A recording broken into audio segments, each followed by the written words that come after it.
Welcome back. Let's see this retro jersey of Spain for the season 2011-2012 in far version of a player that I loved at the time, the Niño Torres.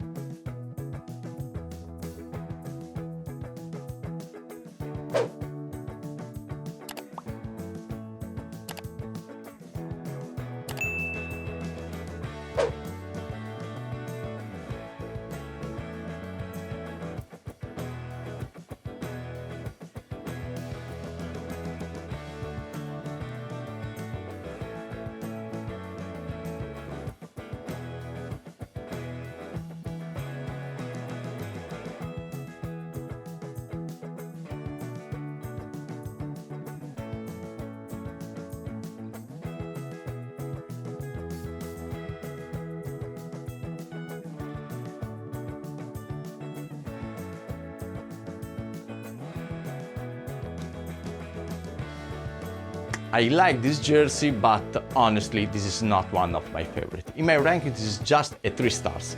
It's a white jersey, typical the away jersey of Spain, with the 2 colors, red and yellow. Not too bad, but not my favorite. Let me know if you like it. If you like it, smash the like button. Write a comment here below to tell me what other jersey would like to see in the future, and please remember, subscribe the channel. It's just a click, a little click, but it's really important for me to show you different jersey every day. See you next time. Ciao!